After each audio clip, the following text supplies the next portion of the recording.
Bismillahirrahmanirrahim. Assalamualaikum warahmatullahi wabarakatuh. Bismillah, alhamdulillah, wassalatu wassalamu ala habibillah Sayyidina Muhammad ibn Abdillah wa ala alihi wa sahbihi wa mawalah. Allahumma rabbi syrah lana sudurana wa yassir lana umurana wahlul uqdatan min alsinatina yafqahu aqwalana.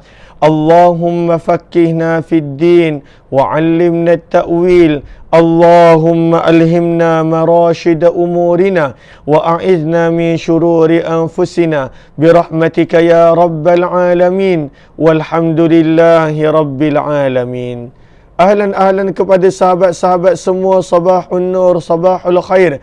Selamat pagi, salam pertemuan dalam pertemuan Hayati Quran siri yang ke-358 bersama dengan saya Umar Aziz. Moga-moga pertemuan ini ada penghayatan daripada kalamullah yang kita boleh ambil, ada sesuatu yang kita boleh bawa dalam kehidupan seharian. Amin ya rabbal alamin. Ahlan kepada sahabat-sahabat semua. Apa kata kita mulakan pertemuan kita dengan sama-sama kita perbetulkan dahulu niat. Moga-moga pertemuan ini adalah kerana Allah Subhanahu wa ta'ala. Nawaitu ta'alluma wa ta'lim wa tadhakkura wa tadhkir wa naf'a wal intifa' wal ifadata wal istifada wal hatha ala tamassuki bi kitabillah wa sunnati rasulillah sallallahu alaihi wasallam wa du'a'i ila al-huda wa dalalati ala al-khair ibtigha'a wajhillah wa mardati wa qurbih wa thawabih. Amin amin ya rabbal alamin. Amin amin ya rabbal alamin. Ahlan Kak Rahila Junid, Muhammad Nizam Rahadi, Zimadun, Samsarina Saifuddin, Norisawan Hassan, Kak Safia Sapian, Ana Sukaimi, dan juga Siti Zabidah Hassan, Laila Umar, Kak Aminah Hitam, Kak Hamimah Musan, dan juga sahabat-sahabat yang lain. Waalaikumsalam warahmatullahi wabarakatuh kepada semua yang memberi salam. Terima kasih kepada semua yang melapangkan masa dan bersama.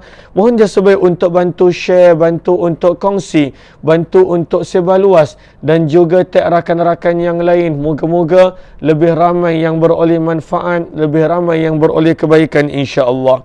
Pada pagi ini kita masih lagi berada pada muka surat yang ke-141 daripada surah yang ke-6 daripada surah Al-An'am. Namun kita telah tiba pada pertengahan ayat 108, yang mana kita telah baca semalam berkenaan tentang ayat 108, di mana firman Allah Subhanahu wa taala, wala tasubbu, dan janganlah kamu mencela, kamu memaki, kamu menghina allazina, berhala-berhala, sembahan-sembahan yang yad'una, mereka sembah, mereka seru, min, daripada duni, selain daripada Allahi, Allah. Dan kita telah kongsikan semalam kenapakah pada waktu itu Allah melarang daripada mencela berhala-berhala mereka. Kerana pada waktu itu lebih banyak keburukan daripada manfaat. Lebih banyak keburukan daripada manfaat. Maka sebab itu firman Allah, jangan mencela, jangan menghina, tunjukkanlah akhlak yang mulia kepada mereka. Lalu sahabat-sahabat yang dirahmati lagi dikasihi oleh Allah Subhanahu wa taala, dan begitu juga kita telah terangkan yang mana pandangan para ulama dalam tafsir Al-Wasit adalah bahawa apabila mencela, apabila menghina berhala, Tuhan, sembahan mereka, maka di situ tidak langsung mendatangkan manfaat dan kelebihan agama. La tatarattabu alaihi maslahah diniyah, langsung tidak ada kebaikan daripada sudut agama. Kenapa? Maka disebutkan di sini, li'anna da'wah, kerana sesungguhnya tujuan daripada dakwah apakah dia? Al-istidlal, pada waktu itu nak membawakan dalil, menunjukkan kepada keesaan Allah dan tidak ada sekutu bagi Allah. Sebab itulah Nabi SAW berdakwah, dan kita tak pernah nampak Nabi mencela, Nabi SAW menghina. Kenapa? Sebab tujuan daripada dakwah nak mengajak mereka kepada Allah adalah kita nak bawakan dalil, dan pada waktu itu dengan dalil itu mereka faham bahawa Allah Esa dan Allah tidak ada sekutu baginya. Adapun ketika mana pada waktu itu dibawakan asab, dibawakan celaan, dibawakan hinaan, boleh jadi celaan mereka, hinaan mereka lagi dahsyat, lagi teruk, dan pada waktu itu menjadikan orang-orang yang berada di atas kebenaran sehinggakan dipandang dan dilihat oleh masyarakat sebagai orang yang pada waktu itu kalah dalam perdebatan, dalam celaan, dalam makian dan sebagainya.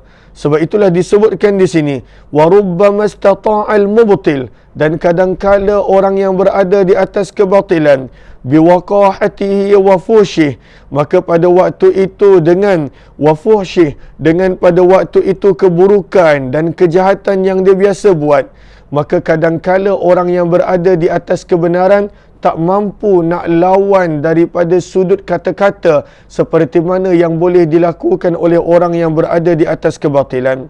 Maka pada waktu itu apa yang terjadi? Fayaluhu linnas, maka akan menjadi jelas pada orang awam, pada manusia biasa, annahu taghlabu 'alal muhiq, orang yang berada di atas kebatilan tadi kerana mungkin dia pandai bercakap, kerana mungkin dia pandai pada waktu itu, dia pandai pada waktu itu berkata-kata, seolah-olah yang batil tadi dia berjaya mengalahkan yang benar. Lalu daripada sepatutnya nak mengajak manusia kepada Allah, semakin ramai manusia pada waktu itu akan menjauhkan diri daripada Allah Subhanahu wa taala. Maka sebab itu disebutkan dalam tafsir Al-Wasit, keburukan yang datang daripada mencela, daripada menghina, daripada memaki akan sembahan-sembahan dan berhala-berhala yang disembah oleh manusia selain daripada mereka sembah kepada Allah, maka di situ akan ada lebih banyak keburukan daripada sebarang manfaat agama. Lalu sebab itu Allah Subhanahu wa taala terangkan, kenapakah mereka ini boleh mempertahankan Tuhan mereka? Kenapakah mereka ini bersungguh-sungguh mempertahankan sembahan mereka? Maka Allah jelaskan di sini, dan inilah yang kita nampak menakutkan, yang mana itulah penyebab kadangkala orang yang sesat dia begitu berpegang teguh kepada kesesatannya. Orang yang menyeleweng dia berpegang teguh pada apa yang dia percaya. Kenapa? Firman Allah Subhanahu wa taala pada ayat 108 yang merupakan pengajaran untuk kita pada hari ini. Firman Allah, kadzalika zayyanna likulli ummatin amalahum. Firman Allah Subhanahu wa taala, kadzalika, begitulah, demikianlah, zayyanna, kami telah hiaskan, bagi, kulli, tiap-tiap, setiap, ummatin, umat-umat, amalahum, amalan mereka. Lalu daripada sini kita nampak kenapakah orang-orang yang sesat itu dia boleh mempertahankan kepercayaan dia bermati-matian. Kenapakah orang yang terpesong pada waktu itu boleh mempertahankan pada waktu itu kepercayaan dia yang terpesong bermati-matian. Lalu Allah Subhanahu wa taala jelaskan pada ayat ini, zayyanna, telah dicantikkan, telah dihiaskan, likulli ummah, bagi setiap umat, amalahum, perbuatan mereka. Lalu ini yang kita risaukan apabila pada waktu itu kita menjadi sombong daripada menerima kebenaran. Kita tutup hati kita daripada menerima kebenaran. Maka pada waktu itu benda yang batil, benda yang salah, Allah menyebut zayyanna, dihiaskan, kami hiaskan kepada mereka pada waktu itu akan perbuatan-perbuatan mereka. Lalu sebenarnya orang yang sesat, dia tidak merasa dirinya sesat. Sebab itu dia kekal istiqamah pada kesesatannya. Orang yang menyeleweng, pada waktu itu dia tak merasa dirinya terseleweng. Dia kekal istiqamah pada apa yang dia lakukan. Lalu ini menakutkan kerana daripada situ menjadi tertutupnya pandangan mata daripada melihat kebenaran.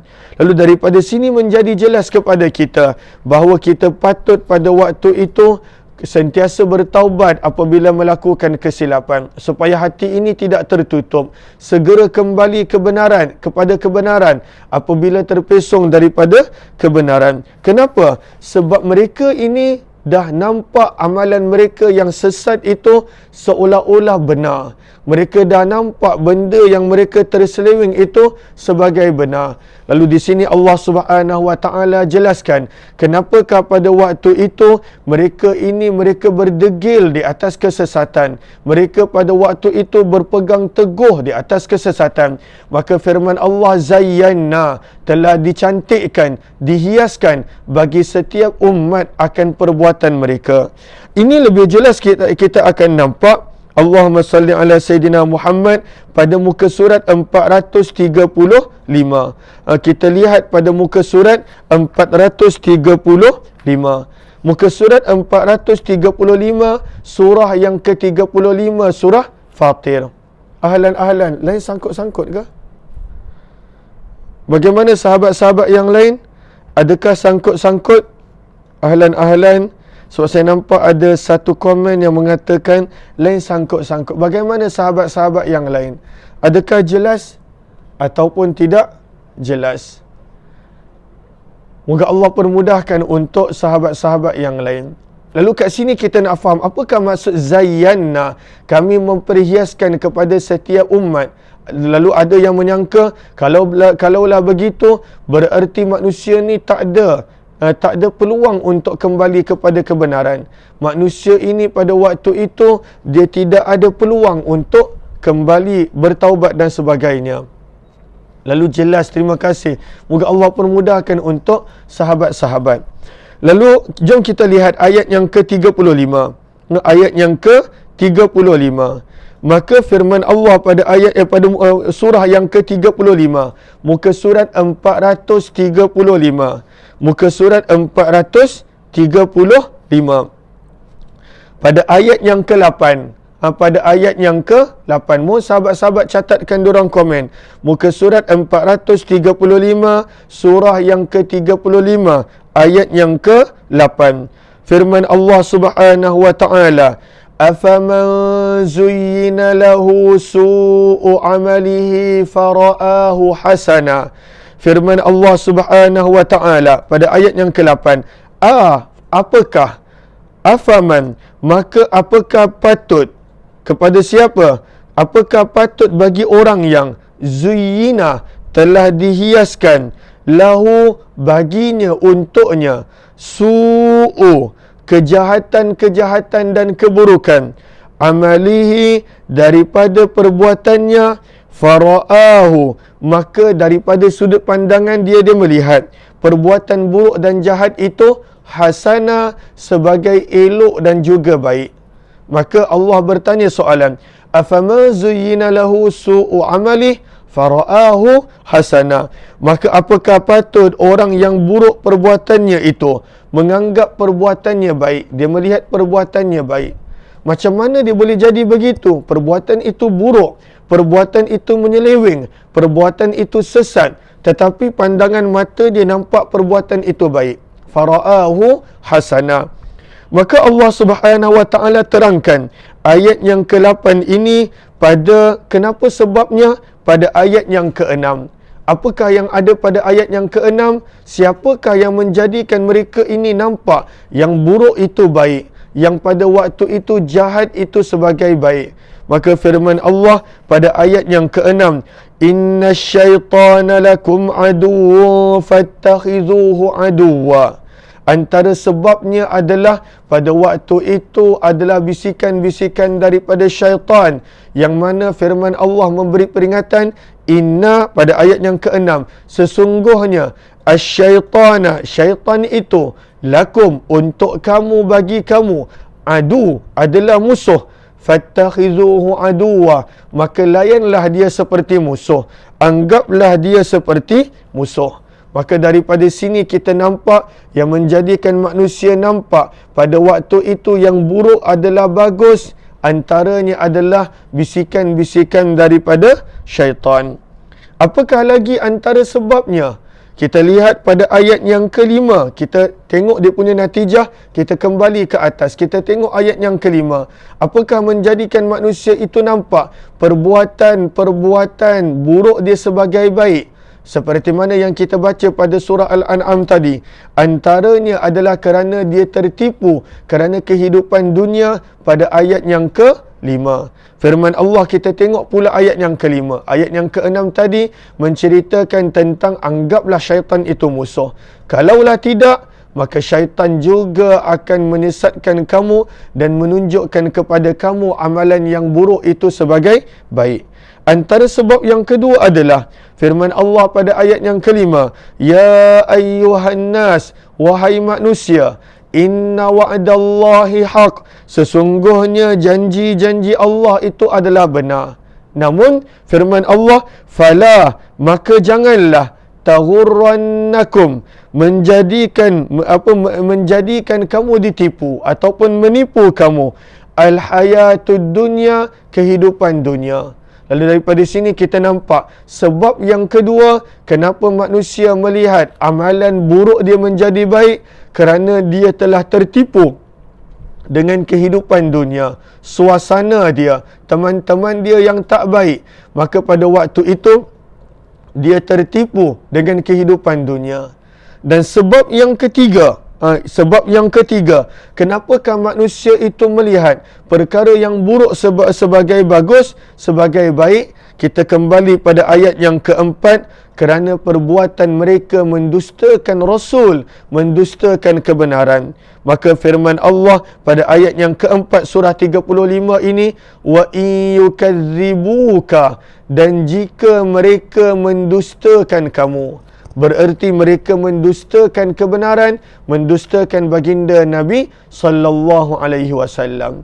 Lalu daripada sini kita nampak bila manusia buat tiga benda ini, mereka mendustakan kebenaran. Kebenaran tu dah datang, tapi dia mendustakan kebenaran. Yang kedua, dia tertipu dengan kehidupan dunia seperti ayat yang ke-5. Dan kemudian yang keenam, pada waktu itu dia tidak menganggap syaitan sebagai musuh. Semestinya natijahnya pada ayat yang ke-8, pada waktu itu dihiaskan, dilihatkan cantik akan amalan yang buruk, lalu dia akan nampak amalan yang buruk itu sebagai baik. Maka ini yang kita nampak, sebenarnya manusia pada waktu itu dia akan melihat amalan buruk dia menjadi baik adalah kerana dia punya pilihan sendiri. Apabila tibanya perkara yang benar, dan pada waktu awalnya ketika mana dia tahu benda itu benar, dia dustakan, dia terpengaruh dengan dunia. Yang ketiga, syaitan dia tidak anggap sebagai musuh tetapi sebagai teman. Inilah sebab-sebab yang menjadikan manusia tidak lagi menampak buruk itu buruk, sesat itu sesat, penyelewengan itu sebagai seleweng. Akan tetapi mereka telah terhias pandangan mata mereka bahawa kejahatan itu adalah bagus, kejahatan itu adalah baik. Lalu menjadi pengajaran yang sangat besar untuk saya. Apakah pengajaran yang sangat besar untuk saya dan kita? Pengajaran yang sangat besar yang kita boleh ambil adalah jaga setiap langkah kita supaya pada waktu itu tidak menjadi sebab tertutupnya pintu hati kita, sehingga kan kita melihat yang buruk itu baik dan kita melihat yang dosa itu adalah pahala. Dan di sinilah Allah tegaskan, kenapakah jangan mencela berhala-berhala mereka?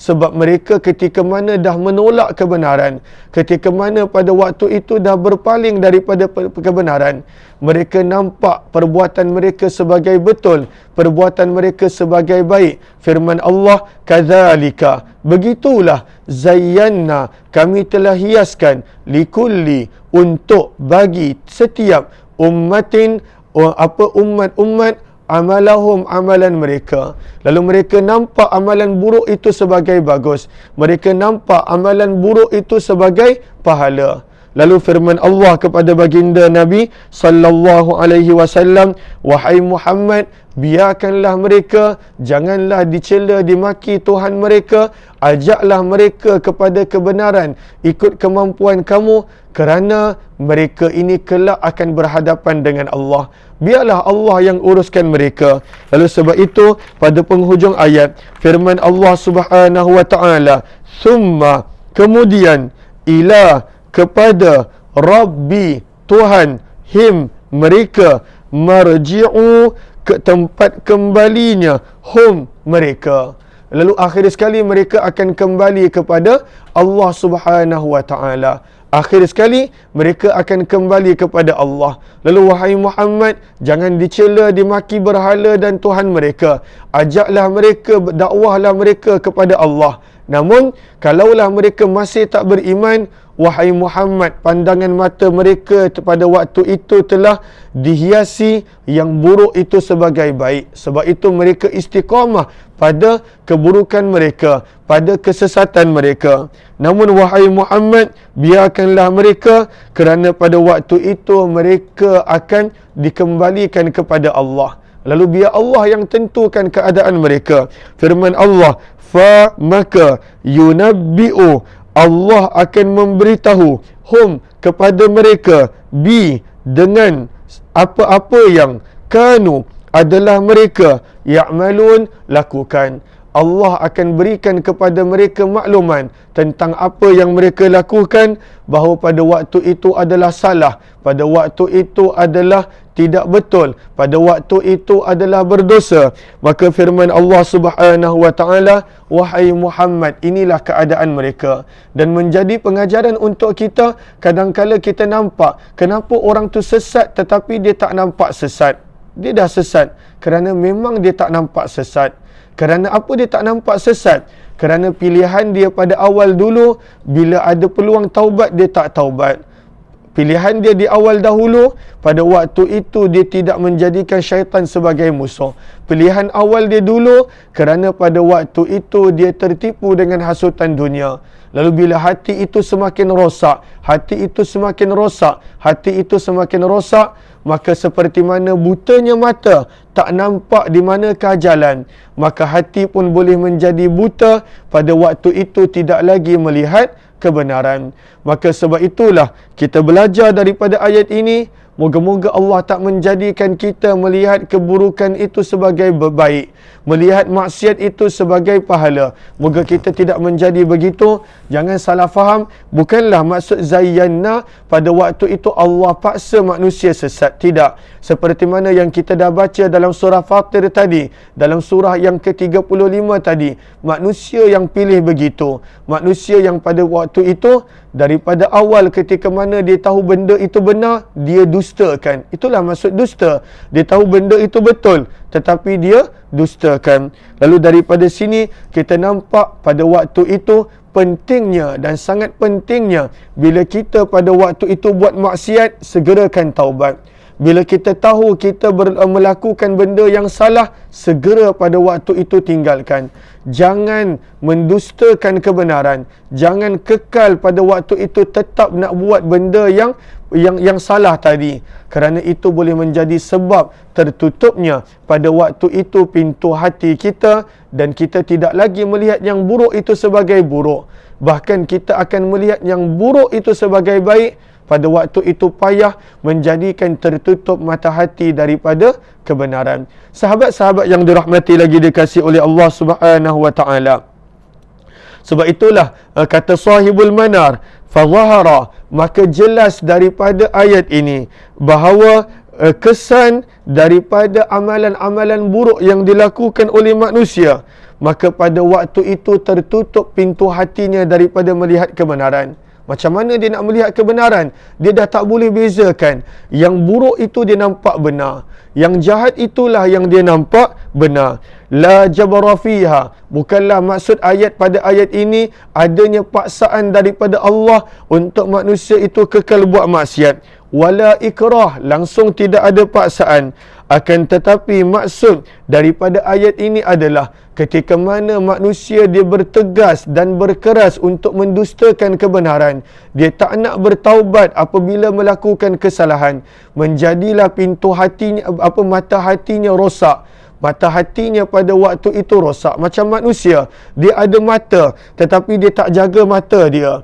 Dia tengok benda-benda yang boleh merosakkan mata dia. Mata dia tak cukup rehat. Maka jadilah macam saya, kena pakai cermin mata mungkin. Ataupun pada waktu itu, bila dia tak jaga, contohnya daripada sudut gulanya, daripada sudut pelbagai sebab, mata itu kadang-kala menjadi rosak. Walaupun ada orang yang lahir dalam keadaan matanya pada waktu itu Allah uji, namun kebiasaannya manusia pada waktu itu matanya adalah mata yang boleh melihat, illa masya Allah, kecuali orang yang Allah uji. Lalu kenapa matanya rosak? Kadang-kala daripada sebab dirinya sendiri. Maka apabila daripada sebab dirinya sendiri, maka mata itu menjadi rosak. Begitulah juga kata Sahibul Manar, daripada ayat ini bukanlah maksudnya Allah yang paksa manusia itu sesat, tidak.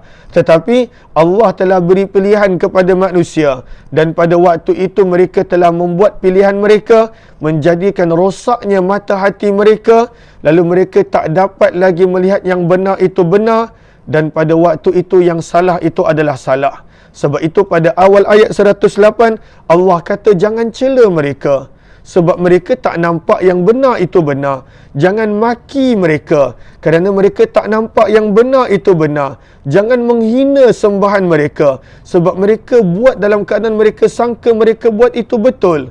Maka buatlah dengan hikmah, tunjukkanlah akhlak yang mulia, ajaklah mereka dengan dakwah. Sebab itulah bagaimana Allah perintahkan baginda Nabi SAW untuk ajak mereka. Jom kita buka ayat ini, Allahumma salli ala Sayyidina Muhammad, pada juz yang ke-24, pada surah Fussilat. Pada surah Fussilat. Pada surah Fussilat.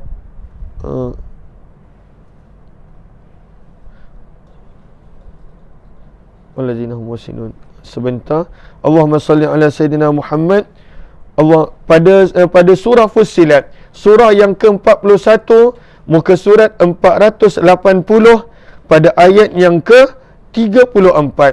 Bagaimana Allah tegaskan buat baik, buat baik. Firman Allah pada muka surat 480, surah yang ke-41, ayat yang ke-34, idfa billati hiya ahsan, hindarkanlah benda yang tidak baik itu dengan akhlak yang baik. Buat benda yang baik, buat benda yang baik dengan sebab akhlak yang baik. Firman Allah, fa idzal ladzi bainaka wa bainahu adawah, orang yang awalnya musuh dengan kita, ka'annahu waliyyun hamim, dengan akhlak yang baik boleh menjadi sahabat yang setia. Lalu daripada sini Allah ajar kepada baginda Nabi pada waktu itu buat yang baik, buat yang baik, buat akhlak yang baik. Kerana pada waktu itu dengan kebaikan, musuh boleh menjadi teman, musuh pada waktu itu boleh menjadi sahabat yang setia.